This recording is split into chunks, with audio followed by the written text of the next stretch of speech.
যে কোন কোন কারণে হৃদয় কঠিন হয়ে যায়, কঠোর হয়ে যায়। তাই ওই সকল কারণ থেকে নিজেকে আমাকে বাঁচাতে হবে। যদি আমার মাঝে থাকে তাহলে সেটি পরিহার করতে হবে। যেমন কিতাবে কিছু আলামত বলা হয়েছে। এক নম্বর হচ্ছে আল্লাহর আনুগত্য ও ভালো কাজে অলসতা প্রদর্শন করা। আল্লাহ তাবারাক ওয়া তাআলার আনুগত্য করতে মন চায় না, আচ্ছা ভালো কাজে অলসতার শিকার হয়ে যায়, মন লাগে না। তো এটা হচ্ছে মানুষের অন্তর কঠোর হওয়ার একটি আলামত বা মাধ্যম বলা হয়, নিদর্শন বলা হয়। আচ্ছা, মানুষের যখন অন্তর কঠিন হয়ে যায় না, তখন তার অন্তর ইবাদতে তার অলসতা চলে আসে। এবং কোরআনুল করিমের মধ্যে আল্লাহ তাবারাক ওয়া তাআলা ইরশাদ করেছেন, সূরা তাওবাতে আল্লাহ তাবারাক ওয়া তাআলা ইরশাদ করেন, এবং নামাজে আসে না কিন্তু অলসতার সাথে, এবং খরচ করে না কিন্তু অনিচ্ছাকৃতভাবে।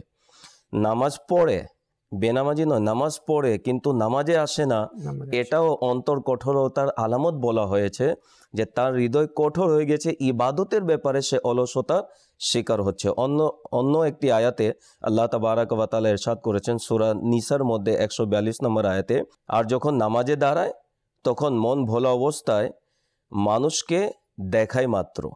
নামাজে দাঁড়িয়ে যায় কিন্তু তাদের অন্তর এদিক সেদিক থাকে, মন ভোলা থাকে, এবং মানুষকে যখন দেখে না তখন তারা একটু ফর্মালিটি পূরণ করে, যে লোকেরা দেখছে আমি নামাজ না পড়লে কি বলবে।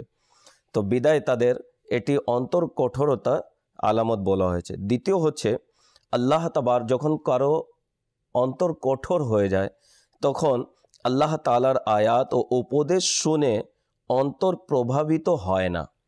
অন্তর তাকে পুরো কোরআনের তাফসির যদি শুনিয়ে দেওয়া হয়, আল্লাহ এবং তার রাসূলের বাণী যদি শুনিয়ে দেওয়া হয়, অন্তর যদি কঠোর থাকে তাহলে তার মন লাগে না এবং সেটা প্রভাব বিস্তারও করে না।